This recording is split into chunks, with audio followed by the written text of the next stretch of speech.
Welcome to the Real Talk Podcast, Off the Record, the Real Talk Podcast. I'm your host, Allie, Braswell. You know, if it's 6 o'clock on a Wednesday, it's time for Off the Record, where we have unscripted, unfiltered, unapologetic conversation about those leadership nuggets and those conversations that you wish you were a part of in order to grow your career. Whether you're a new leader that's just getting started in leadership or a seasoned person in the C-suite, this is that opportunity to learn from some of the incredible leaders that I have on this show.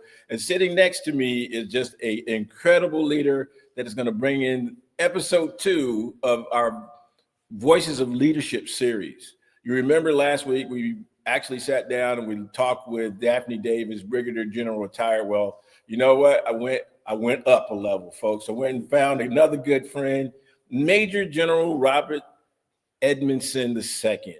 Commanding general, someone who has done an expansive time in the United States Army, but I'm not going to tell you his resume. I'm going to ask you to share, Robert. Welcome to the show. Thank you. I appreciate it. And first of all, happy Veterans Day to you. Thank you. Thank you. All right. Wonderful. Not to mention 250 years in the Marine Corps. You know, this guy had an Army rivalry happening here. That's right. That's right. But we all come together. And the Army celebrated their 250th in June. So, you know, folks, people standing on the front lines, and we have a frontline leader here is going to talk with us about the voice of influence. Please share a little bit of your resume and a little bit of your history, your walk through the United States Army. Thank you. I appreciate that. Well, I am absolutely blessed. I tell you what, I had the honor of serving in the United States military for 33 years, and I never thought that I would have served that long. That wasn't a part of the original plan. It just so happened that it was a good fit for both my family and myself. I've had an incredible opportunity to become an airborne paratrooper. I've served inside the Pentagon, commanded at multiple levels. My last position was as commanding general of Aberdeen Proving Ground in Maryland, as well as the commanding general of Communications Electronics Command. An awesome experience, great people, yes, and I wouldn't have changed a thing. It was a wonderful, wonderful experience. You know what? And where General Edmonson and I met was first right here, the Florida Classic football game. I didn't know when I was inviting the Undersecretary of the Army, Ryan McCarthy at the time, to come and visit us for this little Florida football classic. And folks, this is also an individual that understands HBCU football and HBCU environments, because when he came, we spent time, we took him to lunch at the Classic. He got to sit with some of the players, meet some of the people, and represent our United States Army very well. But I think the most important time was when he was in the stadium walking around, and I saw that leadership influence that we talk about when he just took time just to talk with people. Yeah. Just to share with people. You know, that was one of the best moments. I know that we came down here, we had a program, we had an agenda. But it was wonderful to be able to get out there in the stadium, meet the students, meet the families, have conversations, let people know that although I was wearing a uniform at the time, I'm a real person just like they are. And I also wanted to take that as an opportunity to let them know a little bit about the opportunities that the military afforded me that I frankly didn't see coming. And one of my aims right now in life is to ensure that the opportunities that I had are not a surprise to others. I want others to have the opportunity to learn, to grow. Again, I can't, understate it, wouldn't have changed a thing, but I didn't see it coming. Was very, very surprised at how well everything worked out. A lot of hard work, a lot of mentorship, and we're going to talk about that in a moment. But I'm committed right now to ensuring that other people have that opportunity just like I did. See, and let's talk about your opportunity. Where'd you go to school? I went to a very small state college in Western Maryland, Frostburg State University. My wife is an HBCU grad. She's a Fayetteville State grad. Our youngest son attended Hampton University, and our oldest son attended the College of William and Mary. So a little bit of everything is inside of our family. And from that humble beginning, the Major General, that was quite an journey. It really wasn't about titles. It really was about the consistency of being present. Yeah. You are so right. And this is something that probably doesn't get talked about enough. We can easily find ourselves focusing in on title, rank, position, role, and that'll get you so far, but it'll only get you so far. And sometimes I like to think about authority Yes. as like a resume. And a resume is what will get you in the door for an interview, and then it's over to you to deliver. The authority, the role gets you in the door. The question then becomes, what are you going to do as a leader? What type of leader are you going to be? Are you going to be that type of leader that only looks at your collar, that only looks at your nameplate, if you will? Or are you going to be the type of leader that really wants to reach out and connect with people on another level so that you can then help them become the best that they can be and help the organization thrive in ways that would be unimaginable had you not been there as an authentic, caring leader? See, and that's where I think influence, but it's also something that you alluded to. Let's just bring it out. Emotional intelligence. You have to understand how to reach people where they are. I love it when you talk about taking the stars off, taking the name tag off, and just really being Robert for a moment while you were leading as a leader of leaders. Speak to that just for a moment. I'm going to be frank. This is not something that I was taught in school. It's something that I experienced. I had the benefit of working for phenomenal leaders at Fort Bragg, North Carolina, many years ago. And just two examples, without mentioning any names, is that there was one individual who led through authenticity.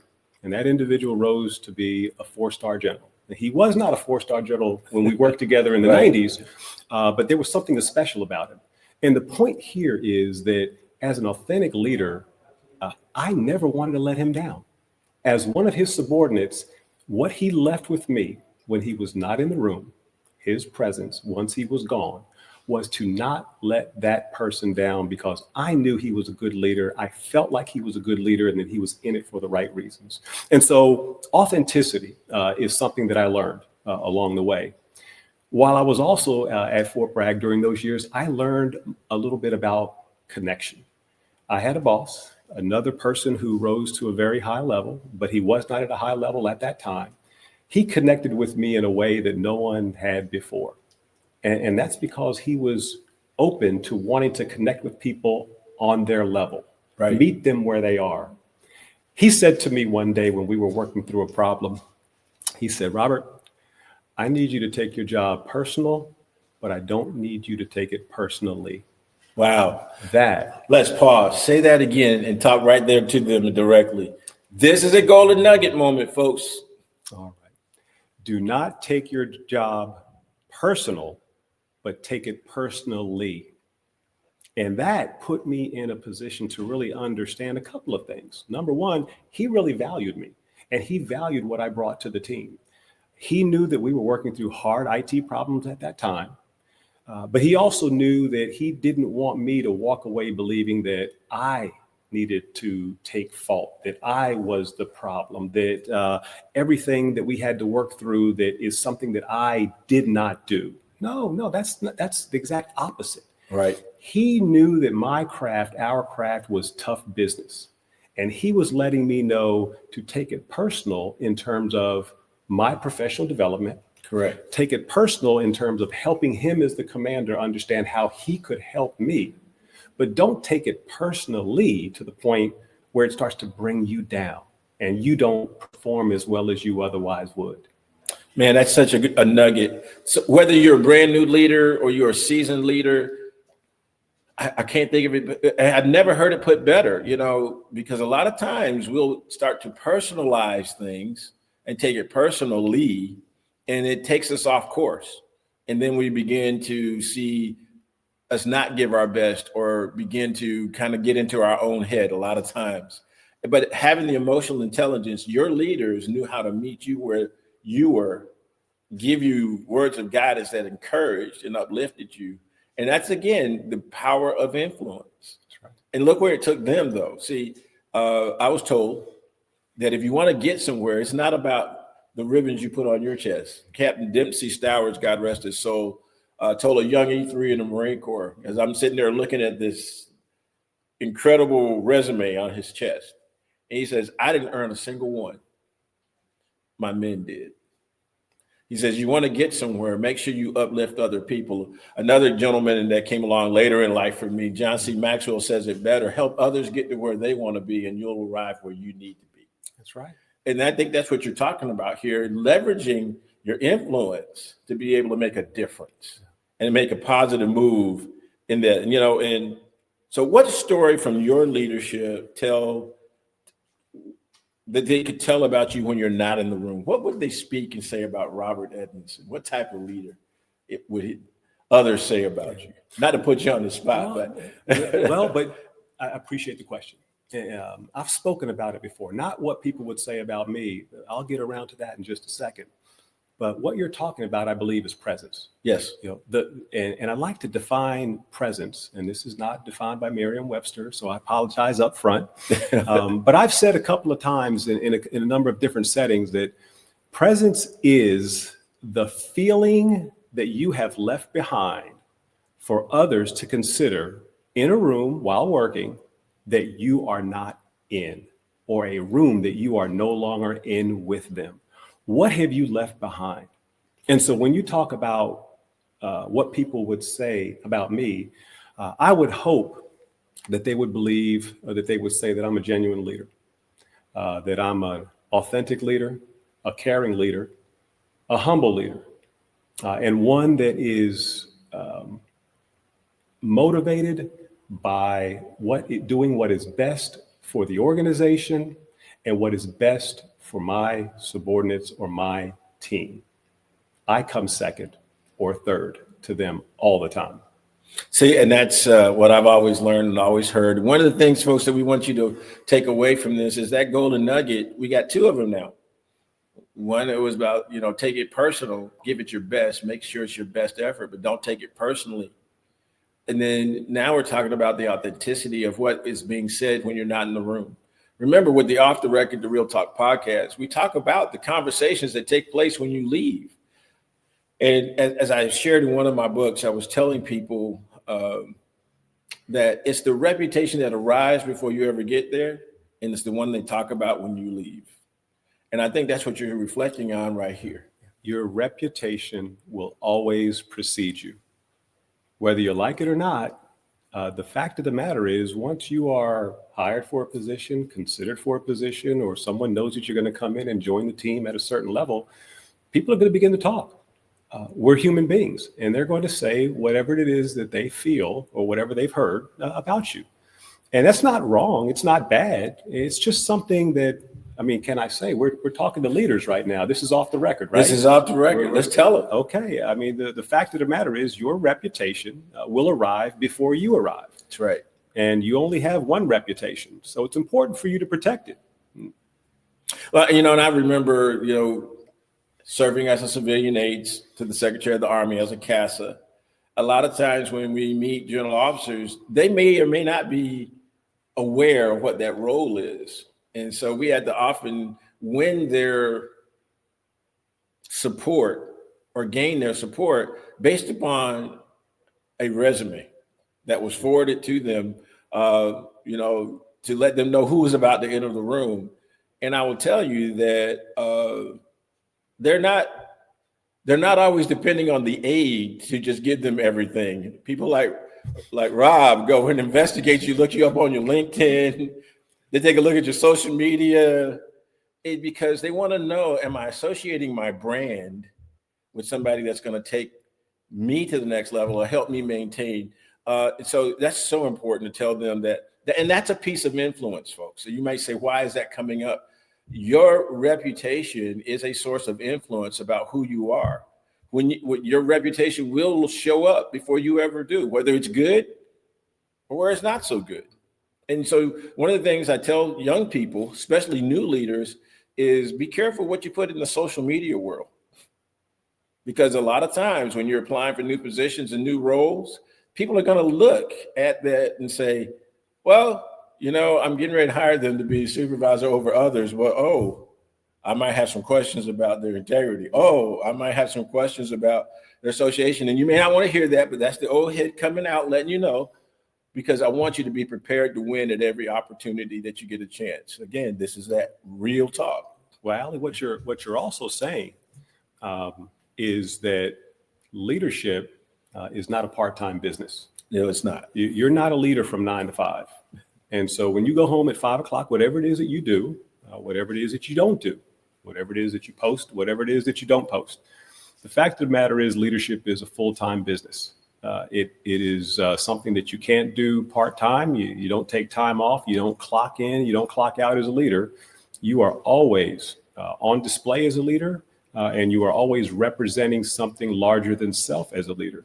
So when you do make a decision to post, say, do, dress, attend, that's fine.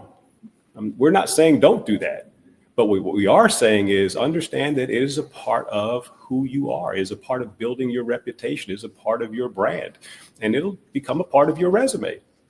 How has that helped you during your career is to make sure that, again, you attain the rank of Major General? There have been many people who never even come close. But how is being cognizant of that and managing that 24/7, 365, how did that help you get to where you got to, Rob? I had an incredible opportunity to model behavior. And I modeled a lot of my behavior behind and about some of the individuals that I worked for over years. And so that incredible opportunity allowed me to just take a look and realize that if someone got something right, then maybe I ought to consider doing business the way in which they're doing business. If they've attained a position, I used to say to some of my mentees that would ask, well, how is it that I can get to the next level? How is it that I can become person X or person Y or like them? I'd say read their bio. And when you read their bio, what you'll really see is all the hard work and the dedication and the commitment that's gone into getting that individual to the point in life that they're at. And then what you do is simply model that kind of behavior. Adjust it to your own leadership style. You can't become someone that you're not, but you can adjust some of the principles of leadership, some of those golden nuggets to fit your personality. And then to also fit the organization that you're a part of. But I've also got to add here, and I've been thinking about, well, let me rephrase it. I never planned to become a major general. Right. You have to be in it for the organization. And I paused on that because it does make me a little uncomfortable every now and then. I appreciate the accolades. The fact of the matter is I didn't plan to become a general officer. All I wanted to do was do my job, take care of my people. I did that at the 4-year mark. I did it at the 8-year mark, collaborated with my wife. 8 turned into 20 years of service, 20 turned into 26, and then 33. And I think what really helped me as an individual was to always place something greater than self. We talk about selfless service, yes, service to nation in what I do or what I used to do. Well, whether you're in the military or the corporate sector or nonprofit, I'm a firm believer in placing the mission and the goals of your organization well above your own. That's right. And a lot of times in leadership, people will say, well, I'm striving. But when you place the organization first, you end up arriving right along with the organization. I reflect back on being the leader of the Urban League here in Orlando and inherited it when it wasn't at its greatest. But what I believed in is that it was bigger than me. Kind of how I serve in fraternity life. The fraternity is bigger than me. And by doing so, I want to make sure, though, that my station and my place within that organization, I'm giving my best. And I think that's what you talk about when you say, take it personal. Yeah. But I don't take it personally if we're not achieving everything I think we should be doing, because Allie has his own vision, but the organization has a vision. But, when you're leading people and you're inspiring people to go out, the whole definition of leadership is the ability to inspire people to go out and achieve something greater than whatever they could believe in. Again, that's not Webster, that's an Allieism. But, when you're leading people, whether that be into battle or that just be into the boardroom, you need to take time, as I think Robert said, was think about the people first. Put them first. We often used to talk about, leaders of people in the military, we eat last because we want to make sure that our troops are taken care of. It's just a simple reference. But when you think about it, if you are ensuring that your organization is prepared, that you use your influence to help them be prepared and grow in their careers, it comes back, it comes back to you. Share a story where someone you invested time or used your influence to help them get to where they were going. And then when you saw them again, they were thankful that you took the time just for being able to invest a moment in their life. For me, the story begins with the investments that people made in me. As I look back on that career, I absolutely know that I didn't attain all of those accolades by myself. I am humble enough to know that even though I may have done a great job at work, one such example, at least where an individual invested in me, and then I'll talk about someone else in just a moment. One such example is where I was a company commander at that time. I had 120 paratroopers under my charge, and I was closing in on the end of my career. The end of that command period. Mm-hmm. My leader at that time, a battalion commander, found a nominative position at the joint staff level for a young captain to become an intern, a JCS intern, which is a very highly sought after position. And while that position may be on my resume even to this day, that's not what's special.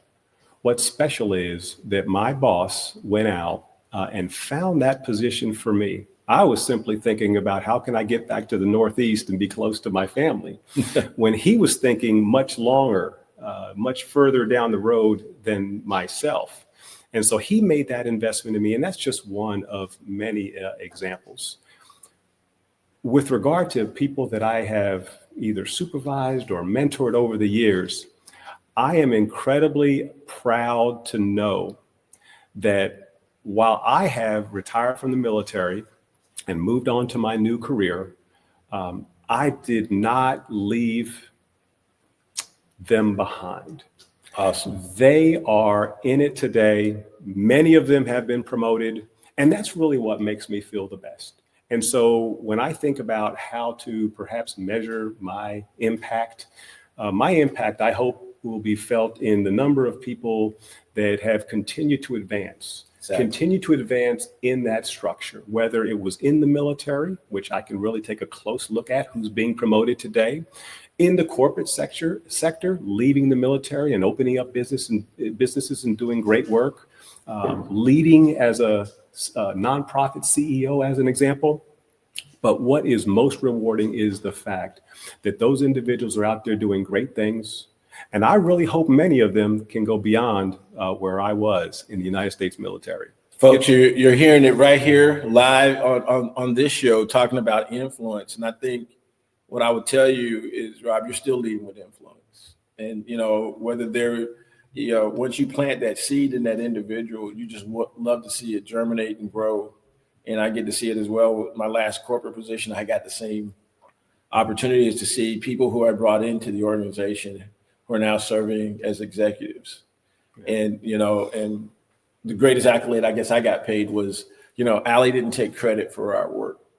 He made sure we got credit for our work. And I think that's another place where leaders can use is their influence to help make sure that they showcase. And I love the story of your battalion commander seeing something in you and saying, I'm going to invest some capital, some relationship capital here and help this young man get the foundation that will take him even further than I can. So right. Great. Thank you for sharing that story. And the key takeaways here, folks, is influence begins with authentic connection. I think that, I always want to call him General because he's not wearing it, but he's wearing it. Okay. And emotional intelligence is a leader's most strategic asset. And then, telling stories and shapes culture. Share with, imparting, what would you like to share with my audience out here that are the people looking for that next golden nugget, that next point of influence that helps cascade them forward? Yeah. Well, thank you. I appreciate it. Well, my message is pretty simple, and it's very similar to the message that I gave to some of my mentees over the years and those that I'm still talking to today. And that is that if you're watching this podcast, there are no excuses. Don't waste this opportunity. Become a difference maker. You have been mentored by one of the finest here. Take this as an opportunity to step forward. Take this as an opportunity to lead. Take this as an opportunity to reflect on your own leadership style. And know that at the end of the day, people are not necessarily going to remember what you did for them, but they absolutely are going to remember how you made them feel. Awesome.